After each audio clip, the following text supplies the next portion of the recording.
and I had a side micro SaaS that it was a free project that I was just, doing for fun.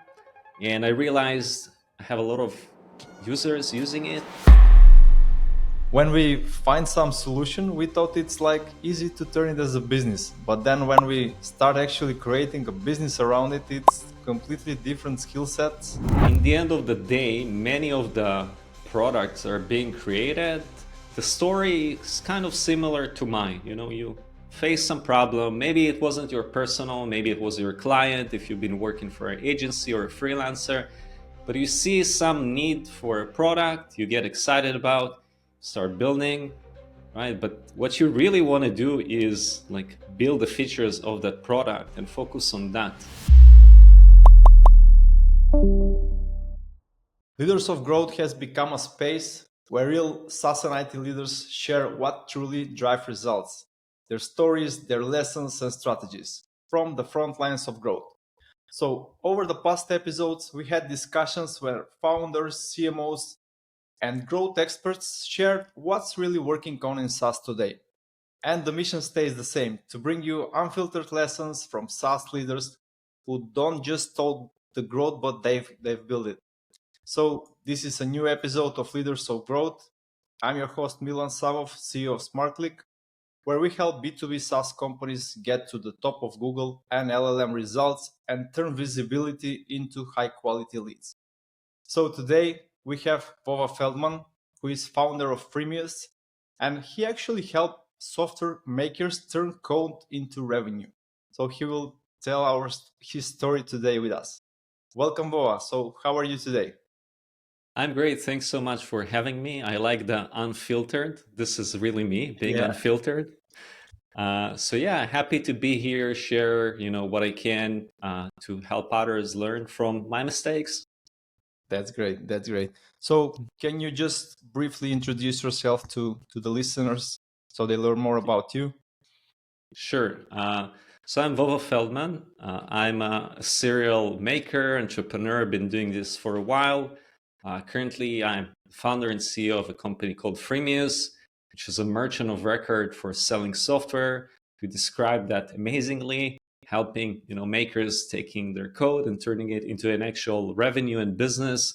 We provide the entire stack, payments, subscription management, invoicing, and it goes up until like affiliate platform and marketing automation, conversion rate optimization, everything that we really need through the life cycle of your customer, from when they open the checkout until they get to the point that they cancel the subscription. So we also try to help recover by offering different discounts, etc. So the entire like commercial stack for selling software globally. That's cool. That's cool. So before jumping into the discussion, can you just tell more about you, your background? What exactly did you do before coming to the idea to start a Freemius? Okay. So yeah, the origin story of Freemius came based on my own need. So after my previous startup was acquired, I was like looking what I want to do next, and I had a side micro SaaS that it was a free project that I was just doing for fun, and I realized I have a lot of users using it, and let's try to turn that into something that would actually bring income, because I was very passionate about that project and enjoying doing that. And then I joined with another full-time and part-time guy, and we spent a year taking it from like a free micro SaaS into a fully commercial product, integrating the payment methods, user management, market, like all those layers that are needed. And it worked pretty well. We started to make money, drove salaries, etc. But what kind of really blew our minds is that the core product of that micro SaaS didn't change at all. It was something that me as a developer took me 2 weekends of my spare time to build. While turning that into a business, it was like a year of 2.5 full-time team members. So that disproportion between the time it takes to code something as a developer versus turn that into a business kind of got to the realization that oh, there is a bigger problem here. And today it's like even more because AI is here, and code is becoming a little commodity. I'm going to put aside about the quality of AI code for a second, but still now we're seeing like the market is exploding with even people who are not developers who are creating software in one way or another. So yeah, that's kind of the story of Freemius. Yeah, that's really impressive, because usually I'm also a technical guy. So when we find some solution, we thought it's like easy to turn it as a business. But then when we start actually creating a business around it, it's completely different skill sets, comparing to those one who actually you need to build the product. But Yeah. again, the need which you had, I think, is really great, because you felt something, you felt a gap, and then you turn it into a product. Yep.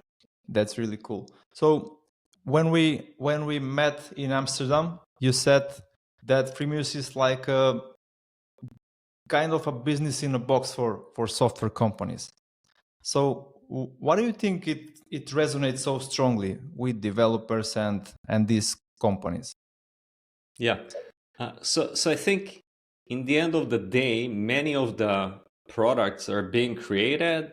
The story is kind of similar to mine. You face some problem. Maybe it wasn't your personal, maybe it was your client if you've been working for an agency or a freelancer, but you see some need for a product, you get excited about, start building, right? But what you really want to do is like build the features of that product and focus Yeah. on that. You don't want like, and then when you get into, like you said, the business, it's like it becomes overwhelming. There are so many things that you need to deal with. This is not something that people want to deal with, like things Yeah. like global sales taxes. That's a real pain in the ass, but this is the world these days. And it just, if you, especially if you want to sell globally, it's just a challenge these days due to reasons that the regulators came with all those requirements, but you still need to comply if you want to do things, legitimately. So I think it very much resonates to our target audience because we are trying to take away all that operational hassle out of their hands. Plus, we do have a lot of experience in the business and the money side of things, which is not the features of the product. And you, as a small software company, many times, or an indie developer, is just not your background. Like the fact that you know how to build amazing product doesn't mean that you know how to make money, right? That is a different experience that is required. So we are here to help in guidance, in direction, strategic advice on things like how to price and package your product, how to get your first hires, how to launch your product, how to scale, how to this, how to that. Why? Because we've been doing this for years. We're going through that experience ourselves, so we can pass over the learnings that we're like first-hand learnings to others. We're very connected in the industry with others, so we know what's happening, and we have access to tons of data. So we know what is working, what is not working. We can increase prices here, tweak something there. Many times, this is what makes the meaningful differences to your business, not adding another feature. This is like the passion of makers. We want to build more value into the product, more features, but this is not moving the needle in the end. So in addition to the solution and like the platform that saves a lot of stuff, also we are putting you on the right trajectory with the combo of the platform, with the guidance, with the network that we have to actually succeed and grow rather than just having another product. So I would say it's a very complete solution and very close also relationship. We are seeing ourselves as an extension of the companies that we work with that is responsible for the money side. Can we dive deep a bit into the first part, which you mentioned, that you actually help the companies to strategize to pricing and packaging the actual product? So I have a lot of contacts in who run software agencies actually, and not sure did you have the same discussion, but usually when you have a service as a business model, you always think that a product will be better for you. So you're thinking, what can I productize? So after that, I don't offer the service at all. And usually here, I think is the problem, because it's totally different model, the service and the products. So do you help them as a consultant to actually make a strategy how to position that product, how to make the pricing, the packages, and so on? How that usually works when they work with you? Yeah. So we're not like a consulting company Mm-hmm. or something like that. But the key is all comes from our business model. We are doing a revenue share with the makers we work with. This is our model. We don't charge anything besides that. Mm-hmm. So we have that interest. Like, in order for us to grow and succeed, we need Yeah, our customers to grow and succeed, right? yeah, So that's one way is to great keep point. getting more customers, but we know that this is harder than trying to help existing ones like be more Yeah. successful. We are of course focused on both, but we do understand that the more help we provide to our existing ones, it is actually helping us not only with the revenue, but also with the reputation. Like, the better our customer looks like, it Mm. reflects on our brand directly. So Yeah. there is this very symbiotic like relationship of, we win together. Um, in terms of the level of intensity of how much like consultations come in, we don't necessarily come up and like create presentations and like, no, that's not the Mm. direction. It's more about, it's strategic advice, but like more practical stuff. So now you are thinking you want to launch your product and you want to get advice, like what is working these Yeah. days, what is not working. So instead of going and reading and viewing, like, we can hop on a call, with me or with some other team member if they're more Yeah. relevant. Just have that discussion, share from our experience and what we are seeing in the market, because we're working with like thousands of products, right? So we Yeah. have Yeah. a lot of visibility of what's happening. We go to events, we talk to people, like, we have our fingers tapped into that ecosystem. Yeah. So we can be a very good filter that once we understand the specific use case of Mm. that business, we can like filter only the specific things that can help them out. So it usually comes in a form of having, calls once in a while. And it's like, really, if you want it, we're not pushing. Yeah. Plus, if we do Exactly. see opportunities, so if we see that, you know, uh, there's this opportunity, someone, I don't know, we notice for whatever reason, right? We'll proactively reach out and say, hey, like, we think it will be helpful for you if you do this. Yeah. And Yeah. our entire team's mindset is like this, to be open-minded to this stuff. So when we deal with support tickets, we don't just, try to close, okay, what is the question? This is an answer, bye. We're not trying, that's not the approach. We check the website, we'll see who is the maker, what is their use case. Through that exploration, right, first Yeah. we get to know our customers much closer as well, but we can see, identify additional things, and we'll provide thoughts, ideas on those opportunities that we're seeing. Not all the time, but when we see something. But the Yeah. team is constantly mindful on that we need to help our customers succeed because it helps us. That's really great, and I really like your mindset. How do you think that if you help more to your customers and bring them more revenue, that actually that will also level up your company? But Yeah. if we get back in the very beginning, was this the same model for you when you started the company? Because as a startup, I know that you tend to create some revenue so you can support the team, the activities, the marketing, and everything else. But what was your like business model in the very beginning? It was completely the same like now, or it was like with some fixed price, some pre-packaging, or how it looks like? So the foundation was always revenue share. That Mhm. was from the beginning. The numbers were different, and I would say the initial pricing that we like launched with, it didn't make sense, and it failed, and we iterated. So, Mhm. but it was always revenue share, Mhm. and it also took some time to understand ourselves internally the advantages of revenue share, because we're competing in a different ecosystem where actually the solutions besides Freemius were self-hosted, so you don't pay revenue share, and we had to compete on the pricing level with someone who has like a fixed annual subscription versus suddenly like a revenue. So there are some learning around that. The pricing did evolve, and we just like, I guess we'll discuss that later, but we Yeah, just yeah. recently released a new pricing. We just over the years reduced the pricing, which is kind of, we started with the highest we can. Not can, it's just like we compared ourselves to the wrong ecosystem, because we're kind of a unique beast in our ecosystem. So our reference was wrong, but like practically, like we started with a price point, and over the years we just reduced the pricing, which is very different than many other companies. Yeah. So like, is there like any moment which you want to share which was like a maybe turning point for your business over the past years, like something hard which you overcome and bring you to another level? Yeah, there are many of them all the time. I think from like, you get to a point when you feel there's like a product market fit. Obviously you see like natural like growth explosion in signups, of products, of makers, of revenue, all of that.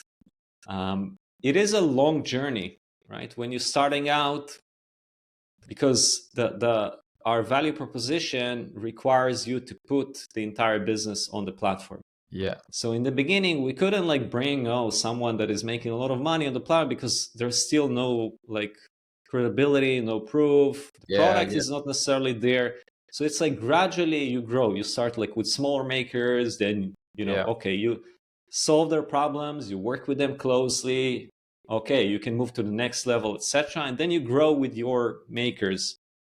So I think COVID was very good for us, for many digital businesses, because we're in the ecosystem of, many were pushed to build their own e-commerce websites, and we're strong in WordPress, so a lot of plugins and themes, and everyone was buying, so that was meaningful. And there are many more, and now with the whole SaaS expansion, which is really exciting and new things. So in the past 2 years, we went through repositioning, rebranding. It's still an ongoing project, and we're very excited. So yeah, there all the time something happens. Yeah. As you grow, new challenges are opening. So that's what actually brings you out of the comfort zone, so you can go to the next level. But that's the whole This point. is my goal. This is my goal. One of them is to keep pushing my team and myself forward. Like we have to always not feel exactly good. Because if you're here and you relax, you're not moving forward. Not good. Exactly. Yeah, I also found myself that when I push myself first out of my comfort zone, then the whole team also noticed that, and they are trying also to do something better than before. But that's the beauty of the leadership. Let's discuss a bit the marketing team.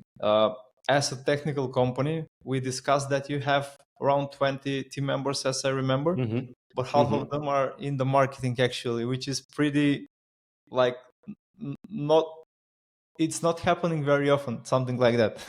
So what led you to put like such a strong effort in the marketing and hiring so many people? I think first I acknowledge, as a founder over the years, over the experience of my previous companies, is that having a great product is just not enough. On the other hand, you see companies that have mediocre products, but they have amazing marketing, and it's working very well for them. So I think marketing is key to success. I would say brand and marketing. Brand today is like a big part. So this is why I put emphasis, on marketing. And I would also say that our approach on engineering is focusing on senior experienced team members. Meaning we prefer to work with less engineers, but every engineer is exceptional, and makes a big difference. Like A players in the team. Well, we only hire A players right now. That was part of the evolution of the company. So we are bootstrapped. So in the beginning, we couldn't hire the best people. Yeah, It yeah. takes time. And also today, we don't hire from the US. And like there are some regions that we feel that the compensation, especially like we're a distributed team. So we have the privilege to hire from whatever we want. So like there are disproportions just like in compensation in some countries. So I would say that if it's for a leadership role, then like putting time zones difference, that's another issue. But let's say the other things are working, we're probably in a position that will not compromise. Like it doesn't matter what's the size. If we want the person, we want the person. And this is something that I learned over time, that leadership, that's what makes the difference, working with amazing people. And again, that's a decision. If you say that I want to work with the best in my company and that's it, so you don't calculate should I hire someone else with less skills or less attitude. But again, you need to have the budget, yeah, exactly. So and the vision, so you know where you want to go and who can help you get there. So for sure, that's these A players.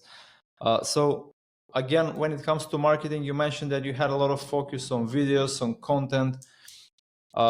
Is there like any campaign or some content which actually make the biggest difference for you to actually promote Freemius to your target audience? Yeah. So I think it was in different phases. Like Freemius is a decade-old company. We're celebrating 11 years. So we went through different kind of market situations, and in different times, different things made a bigger, like different impact. So I'd say early on, when the focus was around WordPress, there was not a lot of content about the business side and making money in WordPress. Why? Because it's an open source ecosystem. That's the roots. And it's not like there are many companies that are making a lot of money there. But it wasn't something that was just happening. And I feel that for us, like writing about money in WordPress and how to make it, and like we didn't invent things, we brought known practices from SaaS and startups and just brought them the concepts and thinking, adjusted it to WordPress and talked about that. So that was a great way to become a meaningful authority and thought leader, right, in the space. And like I was not part of the ecosystem yet. I was writing a lot of content when I was attending conferences. Like people knew my pieces. They didn't know me, but they knew about, oh, you're reading this, you're reading. So that was great. And we did build a lot of like followership from the leaders in the ecosystem. So that was great. There was one particular article that we written, which is kind of technical and SEO related, that got a lot of attention, which is in WordPress, there is something called WordPress.org, which is the official repository of plugins and themes of free stuff. There are freemium stuff there as well, but only free can get listed there. And the search algorithm of that repository is open source as well. And some friend of mine who is also a maker told me about that. And I'm like, what? It's open source? I got to check it out, because that makes a major difference because most of the installations of plugin themes in WordPress are coming from that repository, because it lives in the admin of WordPress. Google prioritizes and the search inside. So wherever you go, that's kind of the first thing. So I dug into the algorithm and just kind of created an article that explains what you need to do to rank. And it like made a huge, because no one did it before.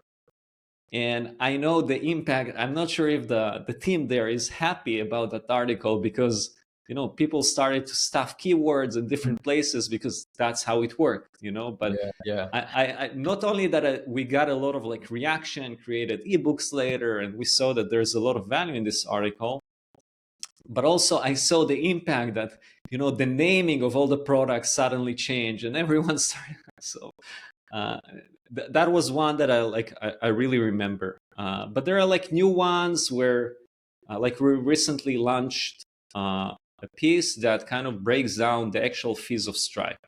Like people are unaware about that. They see the top price of Stripe at, I don't know, 2.9%. Oh, cool, this is what I'm paying. But like Stripe and other payment gateways, they actually have so many additional fees on top. So when you're selling software globally, this is our target audience, you pay them and you don't even you don't see a lot of them in the gateway fee per payment. So you need to dig in the reports to actually see all the numbers. And many times you actually pay 2 or 3 times more than what you think. So we dove into the numbers and we exposed that. Yeah, it's like, you're unaware about that. Now suddenly you're paying 3 times more. Okay, you need to think about it. There should be some small letters where they are saying that, but you're not reading that actually.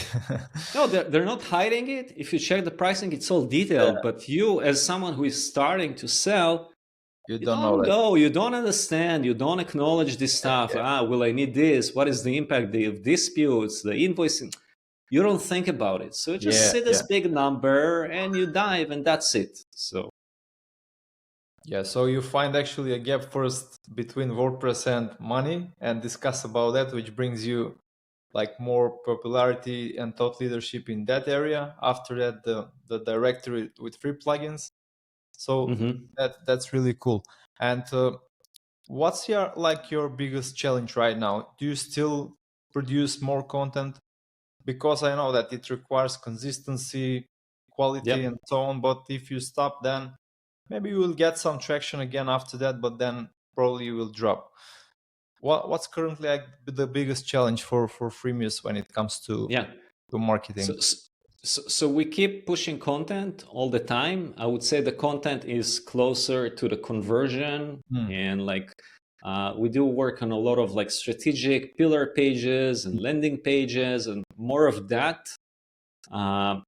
In general, I don't know if we can call that part of marketing. Kind of, it is. Like our biggest like focus right now is like awareness. We've been living in one ecosystem for many, many years. We became known there. We became like the leader in what we do there. But now we, stepped a few years ago into like this new ecosystem, SaaS, desktop apps, like all these mobile apps. And they're already like known players there, right? That they're established. So we need like position ourselves. Oh, like that's an alternative. This is something you can do. We had to make some tweaks in the product. Like it was a mega move for the company to support that. It touches everything in the operation and of course in the marketing. So we started to do activities like webinars and like things that we didn't necessarily do before. But yeah, I would say awareness is like our main focus right now. That's great. So we mentioned the pricing before in the call. Let's dive deep a bit into that area. How do you think it's important to be transparent about pricing? You mentioned that people usually pay more, like the example before, and Freemius is like only rev share model. So why do you think that transparency is so important when it comes to this kind of business? Yeah. So at first, I want to add a little disclaimer. I'm not talking about any business. I think there are businesses, if you're selling to enterprises, like I have a bit of experience there. I understand why you want to put custom price to every project, because those are like project. It's like a big thing. In our case, speaking about like the payments industry, the traditional model is revenue share. This is what Stripe, PayPal, Paddle, Lemon Squeeze, all those like competitors and Freemius are doing. The problem with that, like we've seen that ourselves, is that like the more you make, it's like counterintuitive, because the fee when you sign up is like flat number of percentage. So it means the more I make, I pay more. So it's like, we are selling that alignment of like, this is our perspective, alignment of interest, like our success is mutual, let's win together. but there is this little thing here that, oh, the more I make, I actually pay you more. So you are like more expensive to me. Yeah. So what usually happens when there is this like static fixed revenue share, it just makes sense that you as a customer, you would reach out to the provider and tell them, hey, I want better rates. I'm having high volumes. The question about whether I should start building something myself versus continue using you becoming like, I'm not sure anymore, so I want to reevaluate that. And then you get into this like negotiation process. It's completely distracting you from your business. Instead of talking with your team, you waste time on conversations and looking at the numbers and like researching and talking with others. It can take months and you have no clarity about what you will actually get. So it's really the upper hand is on the payment provider. Because why? They also know that switching payment solution is a pain in the ass, and it's also not the core of your business. So it's the chance that you will actually do it, especially later stage, is significantly lower. The more embedded you are with the solution, the harder is. So they kind of get you by the balls, so that whole thing is just a pain to go through. And we thought about that. We got some feedback from others and also discussed with makers that maybe they're just starting out, but they're thinking big, And one thing that pushes them away is like the uncertainty. Like, I don't know. Okay, right now, this is what I will pay. But what if when I get to like, I don't know, $1 million per year, $10 million, like how much I will pay? And they're like concerned. So we like dove into our business, model and broke the numbers and started to think how we can introduce something that will make that alignment even better with our makers, also on the pricing side of things. So you'll not be penalized for your growth. We came up with this progressive model where the more you make, the less you pay. And once you cross 100K per month, you pay for that whatever is above 100K, like 0.5%. So it's this like more like a tax income brackets. But the point is, the more you make, the less you pay. Everything is transparent. If suddenly your business decreases, then okay, it all dynamically adjusted. It doesn't require any going through like this negotiation or custom contracts. All this pain is just there. Everyone knows about it. It saves them time and saves us time as well, because we don't need to deal with that. Because this is kind of, if we always focus, how we can help you grow, how suddenly that negotiation is this friction of, okay, you have one interest, I have a different interest, and now the interests like completely aligned. So we're really proud of this whole like transparent growth pricing thing that we've done. And we're seeing like great reaction from the market as well. You know what I noticed? So instead of thinking what's in it for me, you always put again the customers, what's in it for them. So if they have like clear vision, it's natural for them to think about what will happen after we cross million, 2 or 10 or whatever amount it is. So if they're just doubling, will I succeed or not? Maybe they will be not interested in the rates for future growth. So probably that's maybe one thing of customers which you also want to have into your platform. Yeah, for sure. With huge vision, and that's really great. So and also I just want to say that no one else does it, right? So many of our competitors actually were not even showing the base price on the website. So obviously not the growth. So we see that as, okay, now when they're thinking to use Paddle versus Freemius, they know exactly how much they will pay at any volume versus Paddle. I don't know. We'll see. We'll see. Yeah, exactly. Okay. So you mentioned that you actually grown the business once you dropped your pricing. But I'm just really curious what advice you're giving to your customers. Should they raise their prices, or is there like any formula which you use when you do their packages, their pricing for their business model? So I think usually it's like most of the times it's you better increase prices. Yeah. Okay, but not always. It of course depends where you are, what is your competition. There are many questions that you need to ask. But I think like a common, not problem, like the common situation that I'm seeing is, especially when there are makers from countries that, that have lower costs of living. So the perception is, okay, like, I don't know, $10 here is great, right? But $10 when you sell to someone in the US, like it's nothing. It's, I don't know, coffee right now, or a Yeah. beer. So many times, like creators coming from regions with kind of lower cost of living, they underprice because they, compare it to Again, to mindset. their location. And not only that, they're not like getting the most of their financial potential, it actually perceived as something bad, because when the price is too little, it's like suspicious. Why is the Yeah. Yeah. product, the product, there's a problem. And so there is a lot of that thinking that you, as again, as a developer, as a creator, is just not something that you deal with. It's like, oh, that sounds like a fair price, no, let's go with that. Or I want to be the cheapest, or I want to be, so we bring that extra kind of global, view and understanding, but exactly about the number, and it depends on the use case. Yeah. But usually, the perception from the other side is if you're cheap, you're maybe not so good. If you're Yes, expensive, yes, you're best. you're great. and Yes, yes, that's how it works. and what I also found in my experience is when we, in the early beginnings, when we were like with very lower prices, we attracted customers who are not so educated and they required a lot. They expected a lot. They Yes, expected quick results.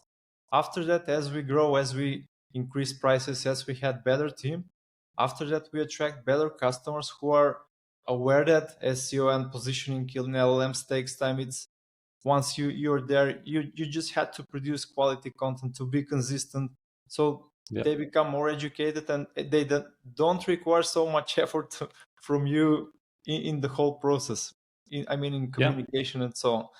So I think it's mostly about the perception, how people see you when you price your product or service. yeah. uh, Great. So do you have like any strategic decisions which you want to share about the pricing, which maybe resulted in increasing revenue, increasing business, either it's for you or for some of your customers, which is like good to be shared to the others?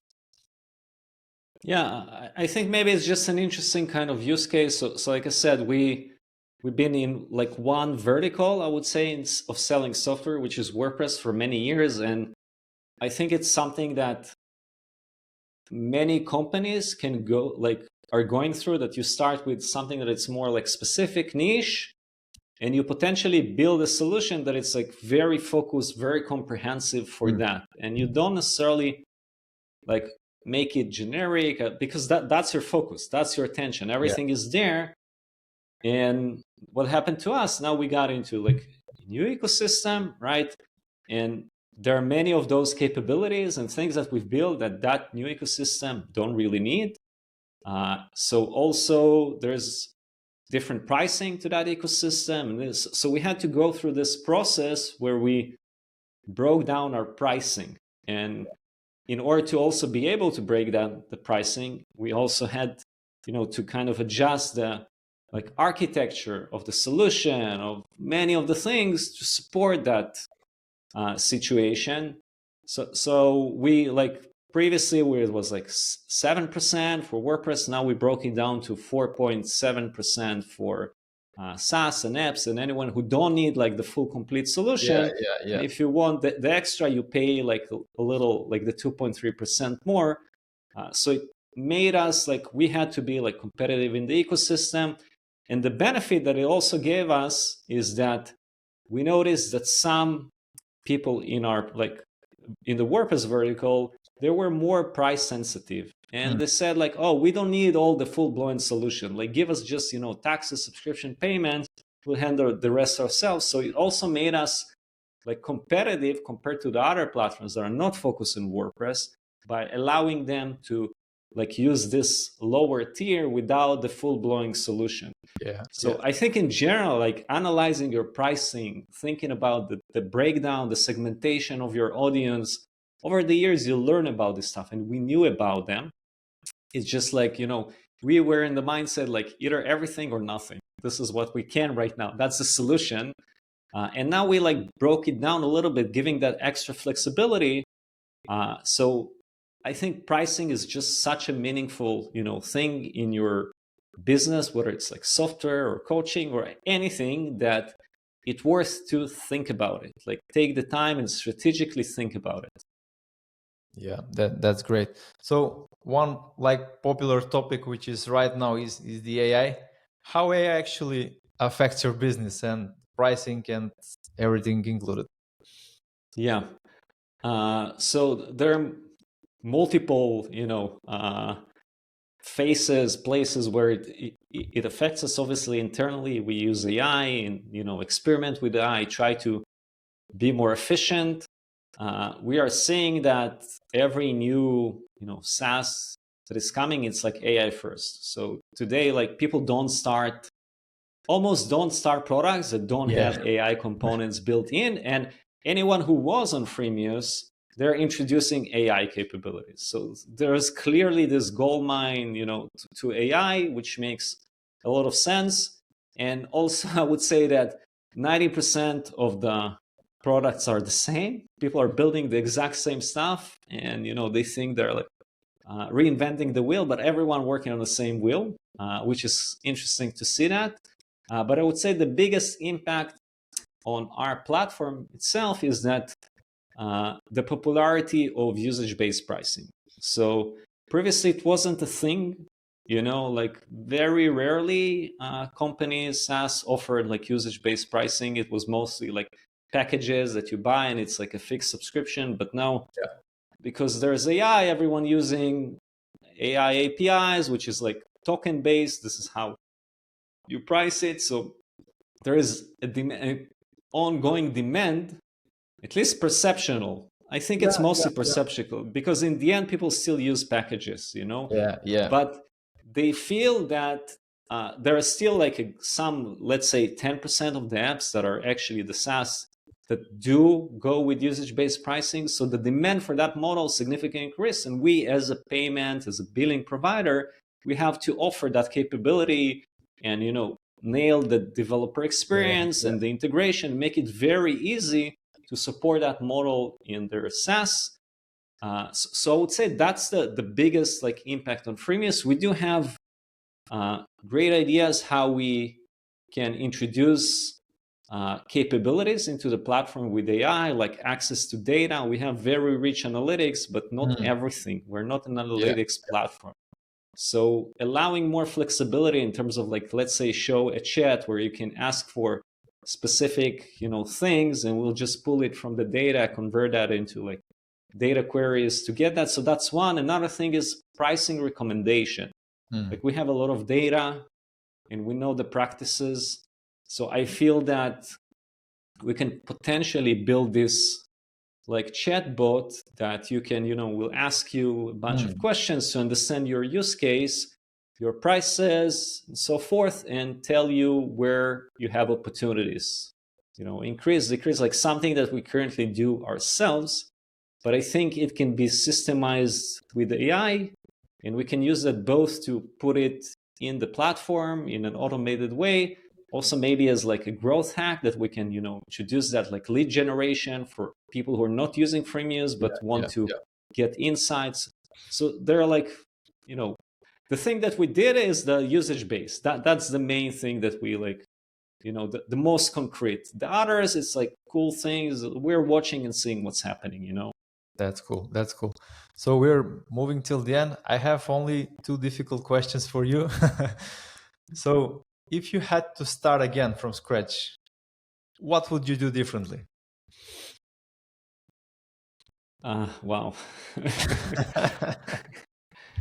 It's a tough question. I'll probably do many things differently. I'm not like regretting or anything like that. I think the journey, like we're here after 11 years, and we're happy. But of course, if you have the knowledge of the future, it allows you to start working on some things maybe earlier. Um, I think like one big lesson is that sometimes you don't want to be too innovative in your market.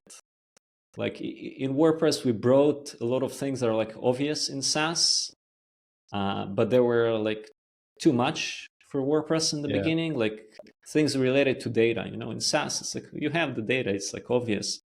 In WordPress, it's like the exact opposite.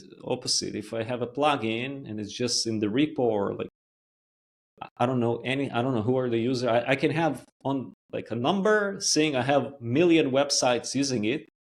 I don't know what are the websites. I don't know who are the people. I don't know anything, So like we're one of the first to introduce like opt-in data capture. It was opt-in, not mandatory. But it was like a little big on WordPress initially. Now it's became like a standard already. And we can attribute a lot of that to us. But there were like we built over time some haters, and I guess at any point when you get into certain size, you have some people that hate you. It shows like about the size, but that's okay. yeah, I mean, you have to deal with it. It's just. But we went through a process where we improved things and worked with the community and everything. So I would say that kind of how much innovation versus what is the market standards.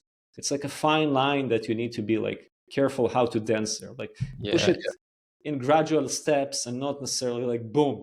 Like I'm giving you the future when the community or the ecosystem is still not ready for that. Yeah. So probably there should be some proportion how much of your time and your resources will be spent on innovation and just focus on the rest, because innovation could be also like a shiny object which distract us from our main focus, which sometimes could be good but usually could be wrong. Right. Okay. Right. So it wasn't necessarily about time spent on innovation. We brought practices that were common in SaaS into WordPress, and that was like too innovative, for WordPress at that time. Yeah. Okay, that's great. And my last question, and after that, if you want just to add something which we missed, just feel free. So, what do you wish someone had told you before you started building a global SaaS business?